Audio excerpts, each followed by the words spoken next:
بسم اللہ الرحمن الرحیم۔ السلام علیکم۔ امید کرتا ہوں آپ سب خیریت سے ہوں گے۔ اللہ تعالیٰ سب کو خیریت سے رکھے۔ آج میں آپ کے لیے ایک اسلامک سٹوری لے کے آیا ہوں جو ایک بادشاہ پر واقع ہے۔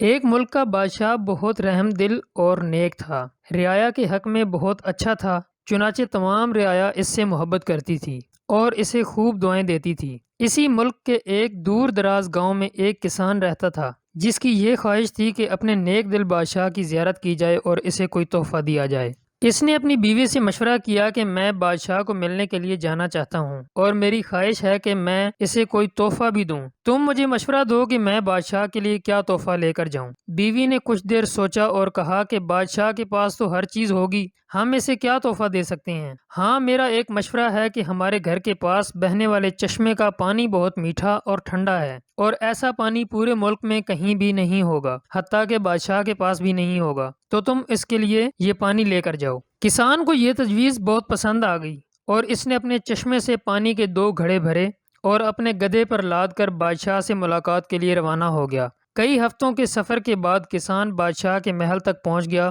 اور اس سے ملاقات کی اجازت چاہی۔ اجازت ملنے پر بادشاہ کو تحفہ پیش کیا اور اسے بتایا کہ یہ میرے گاؤں کے چشمے کا پانی ہے اور ایسا میٹھا اور ٹھنڈا پانی آپ کو پورے ملک میں کہیں بھی نہیں ملے گا۔ بادشاہ کے اشارے پر وزیر نے گھڑے کا ڈھکن اٹھایا تو کئی ہفتوں کے سفر کی وجہ سے پانی میں بدبو پیدا ہو گئی تھی۔ وزیر نے بادشاہ کی طرف دیکھا تو بادشاہ نے اسے خاموش رہنے کا اشارہ کیا اور بآواز بلند کہا کہ ہم اس تحفے سے بہت خوش ہوئے، اور خزانچی کو حکم دیا کہ اس کسان کے گھڑوں کو سونے سے بھر دیا جائے۔ کسان بہت خوش ہوا۔ بادشاہ نے وزیر کو بلا کر چپکے سے کہا کہ یہ پانی کو گرا دینا اور واپسی پر کسان کو اس راستے سے گزارنا جہاں ہمارے چشمے ہیں، تاکہ اسے علم ہو کہ ہمارے پاس پانی کے کتنے چشمے ہیں اور ان کا پانی کتنا ٹھنڈا اور فرحت بخش ہے۔ چنانچہ جب کسان کو انعامات دینے کے بعد ان چشموں کے پاس سے گزارا گیا تو وہ سمجھ گیا کہ اس کا تحفہ کتنا حقیر تھا، لیکن بادشاہ نے اس کے حقیر تحفے کو بھی قبول کر کے اسے انعام سے نوازا اور اس کے دل میں بادشاہ کے لیے محبت اور عقیدت اور بڑھ گئی۔ تو دوستو، ہماری عبادات کا بھی یہی حال ہے۔ ہم جو ٹوٹی پھوٹی عبادات کرتے ہیں تو ہم اسے بہت اچھی سمجھتے ہیں اور اپنے مالک کے حضور پیش کرتے ہیں۔ ان عبادات کی حقیقت معلوم ہونے کے باوجود مالک الملک نہ صرف ان عبادات کو قبول کرتا ہے بلکہ انعام کے طور پر بیش بہا نعمتوں سے بھی نوازتا ہے، حالانکہ اسے ہماری عبادتوں کی ضرورت نہیں ہے۔